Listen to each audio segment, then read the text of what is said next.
No século XVI, a Europa viveu uma grande reviravolta, com o surgimento e a consolidação das religiões protestantes. O aparecimento de outras religiões cristãs não só determinava novas concepções de fé, mas também ameaçava a hegemonia assumida pela Igreja Católica ao longo dos séculos.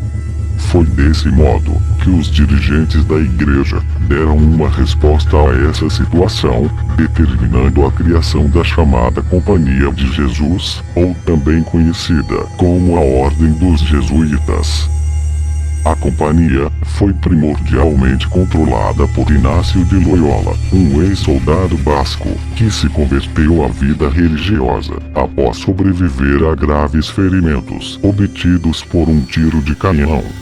O encontro entre a Ordem e a Igreja aconteceu em 1540, quando os integrantes do movimento foram incumbidos de tomar a cidade de Jerusalém dos otomanos. Sem obter sucesso nessa primeira missão, os jesuítas foram logo reorientados a converter os nativos e protestantes que se encontravam em solo americano. Por volta de 1550, a Ordem de Jesus possuía um número de integrantes bastante pequeno para a missão de catequizar o Novo Mundo. Contudo, as boas relações com vários monarcas europeus e a influência sobre a força de trabalho dos indígenas logo fizeram com que estes se tornassem poderosos e adentrassem o século XVII com mais de 10 mil membros reconhecidos. Apesar do sucesso obtido, devemos lembrar que o desafio lançado aos membros da Ordem não era nada fácil. Afinal de contas, eles teriam que se deparar com indivíduos de uma cultura diferente, que em muitos casos adoravam várias divindades e tinham hábitos que eram abominados aos olhos da Igreja. Mas não devemos somente encarar o cotidiano dos jesuítas pela lógica do estranhamento e da conversão religiosa de várias pessoas. Em muitos casos, observamos que a Ordem de Jesus foi responsável por uma importante produção de conhecimento sobre o Novo Mundo. Muitos padres jesuítas foram responsáveis pela catalogação e o aprendizado do conhecimento médico dos povos indígenas. Apesar do enfoque religioso e educativo, devemos salientar que o desenvolvimento de tantas atividades exigia uma grande quantidade de recursos financeiros. Por tal razão, os jesuítas tinham a preocupação de desenvolverem um amplo leque de atividades econômicas que englobava o empréstimo de recursos financeiros, a mineração, a venda de especiarias e o comércio de imóveis. Com o uso desses recursos, várias instituições de ensino eram mantidas gratuitamente no ambiente colonial. Por volta do século XVIII, o prestígio da Ordem de Jesus estremeceu em face aos interesses políticos da época e o desenvolvimento de algumas questões teológicas. No ano de 1759, o governo de Portugal ordenou a expulsão dos jesuítas de todos os seus territórios. Algumas décadas mais tarde, o Papa Clemente V ordenou que a Ordem de Jesus fosse extinta. Contando atualmente com mais de 20 mil membros, a Ordem seria restabelecida somente na segunda metade do século XIX. Essa é a história que te ensinaram na escola.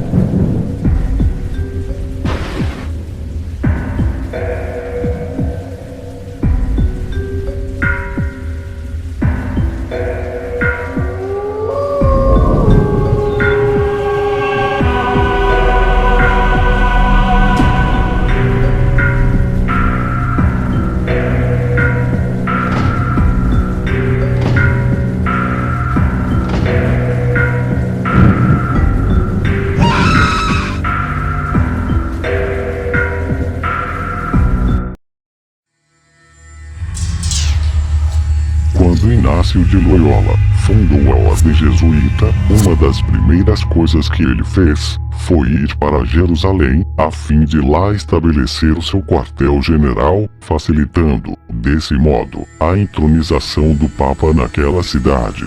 Contudo, o seu plano fracassou. Ele fora um soldado espanhol, ferido na Guerra Franco-Espanhola, cuja perna foi ferida e ficou defeituosa, o que lhe deixou um complexo de inferioridade, pois, mancando, não poderia conquistar o amor de uma bela mulher. Entrou em profunda depressão e então se voltou para a religião. Começou a ler biografias de santos, teve algumas visões beatíficas e dispôs-se a escrever os seus famosos exercícios espirituais. Fundou sua ordem em 1536 e foi prostrar-se aos pés do Papa, a fim de lhe pedir a bênção, jurando defender o papado até o final dos tempos. O Papa Pio II comprou a ideia, deu-lhe a bênção e, assim, foi sacramentada a ordem religiosa mais fanática, perigosa e destruidora que o mundo já conheceu. Seus súditos espirituais eram obrigados a obedecer-lhe cegamente às ordens, como até hoje. Loyola tinha uma vontade indomável, uma têmpera de aço, e dispôs-se a recuperar, para o papado, os estados europeus, perdidos durante a Reforma Protestante. Logo depois da bênção papal, Loyola e seus comandados começaram a perpetrar suas obras malignas. Guerras e mais guerras têm acontecido no planeta, desde a fundação da Ordem. Os jesuítas são sempre os cabeças em todas as conspirações globais. Enriqueceram à custa de doações de membros católicos fanáticos e ricos, sem falar nas apropriações indébitas que têm feito durante esses quase 500 anos de existência. Segundo a teoria da conspiração, os jesuítas formam um dos exércitos secretos do Papa. Seu lema é bem conhecido: o fim justificam os meios. As pessoas foram condicionadas a verem os jesuítas apenas como um grupo de padres com roupa preta que buscam não ser notados. É a imagem que os jesuítas quiseram dar, a fim de que, os tomando como religiosos, não possamos imaginar a que ponto a sua duplicidade supera as normas. Neles, tudo é paradoxal e extremo. Nós falamos dos jesuítas de alto grau porque, ainda uma vez, os jesuítas da base não são iniciados nos segredos da ordem. Com eles, o paradoxo é a regra. Os jesuítas fingem ser o que não são para tramar com facilidade. Eles são especialistas em vários domínios de ponta. Eles são pobres com os pobres e ricos com os ricos. Mas eles podem fazer exatamente o contrário do que achamos que eles estão fazendo. Desde 4 séculos, eles tomarão ao mesmo tempo a Igreja Católica e a franco-maçonaria como reféns para fazer avançar o seu grande projeto, a grande obra. A nova ordem mundial é a invenção deles. Neste período da Idade Negra, Idade das Trevas, o destino dos povos está sob o controle deles. Nenhuma revolução nem guerra são desencadeadas sem eles. Em 4 séculos, eles foram banidos 73 vezes de vários países, de tanto que eles causavam discórdias e problemas políticos. Desde a sua fundação, a ordem se espalha sobre a Terra, primeiramente na Índia, depois no Japão e na China. Da China, os jesuítas passaram para o Tibete. Em cada etapa, eles se misturam na multidão como peixes na água. A fórmula de Mao Tse-tung foi emprestada dos jesuítas, os seus verdadeiros mestres. E o avanço continua durante o século XVII. Eles aparecem na América do Sul, na África e em todos os países do mundo. Em um século, eles estão por toda parte, atrás das cortinas de todos os palácios. Em cada etapa, eles se incrustam profundamente na cultura local de cada país. Os jesuítas fazem uma guerra terrível desde vários séculos, e todos os conflitos foram direta ou indiretamente desencadeados pela vontade deles, com o apoio financeiro do seu banco generoso, nada menos do que a ilustre Casa Rothschild. Foram os Rothschild que financiaram os Iluminados da Baviera, e são ainda os Rothschild que oferecem presentes suntuosos aos jesuítas, como o Castelo de Chantilly. Quando falamos da potência dos Illuminati, pensamos muitas vezes nos financistas internacionais, como os Rothschild, mas jamais abordamos a importância dos jesuítas. No século XIX, os jesuítas lançaram a moda do antissemitismo a fim de rejeitarmos a responsabilidade dos seus transgressores sobre os judeus. Os primeiros panfletos e escritos da ideologia antissemita foram redigidos pelos jesuítas, que iriam se tornar posteriormente os militantes do antirracismo. Não nos esqueçamos de que eles sempre estão dos dois lados ao mesmo tempo. Dividir para reinar. É por isso que desconfiam de que os protocolos dos sábios de Sião foram colocados em circulação pelos jesuítas para desviar a atenção para os judeus, que se tornaram um bode expiatório ideal, em razão dos célebres judeus que encontramos nos comandos do sistema jesuíta Illuminati. Eles controlam as polícias secretas, os exércitos e os órgãos internacionais. Através desses contatos, eles experimentam o que eles querem nas populações.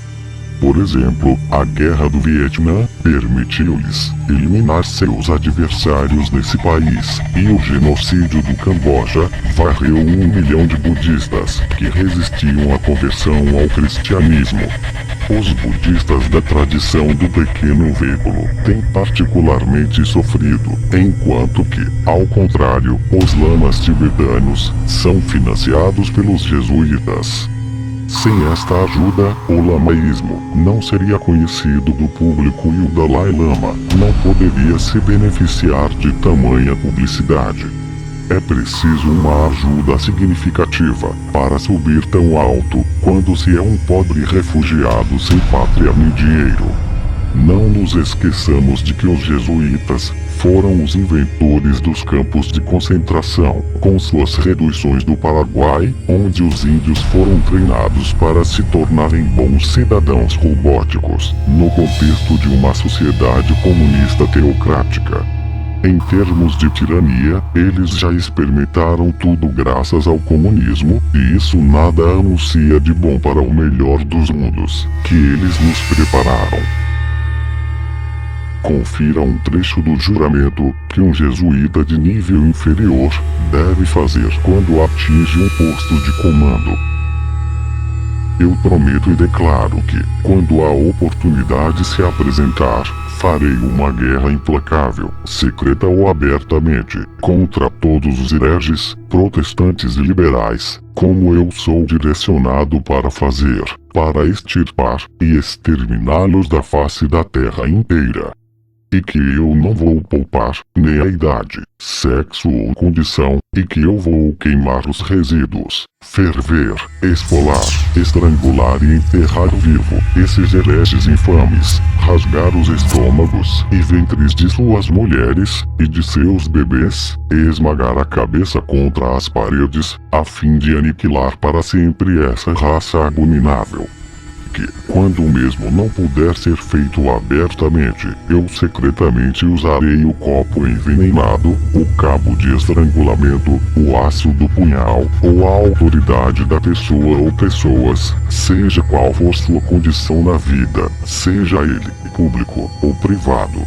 Como eu, a qualquer momento, pode ser direcionado a fazer qualquer agente do Papa, ou superior da Irmandade da Santa Fé, da Companhia de Jesus.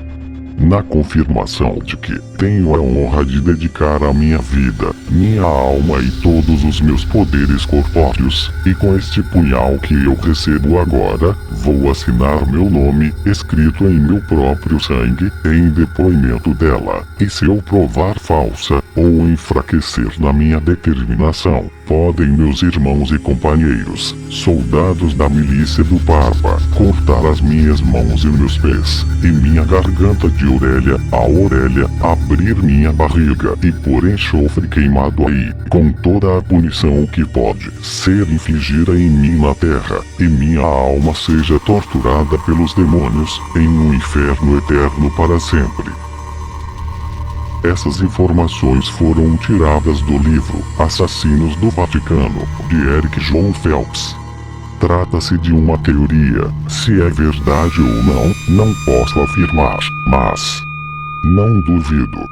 Não fique apenas neste vídeo, pesquise você mesmo, busque as informações que não contam nos livros de história. Não é de hoje que as escolas servem apenas para doutrinar ideologicamente seus alunos, e isso não é por acaso. Faça a pergunta a si mesmo: o que é mais fácil controlar, intelectuais ou ignorantes? E você, o que achou do vídeo? Se gostou, comente, compartilhe, e não esqueça de se inscrever no canal. Obrigado, e até a próxima.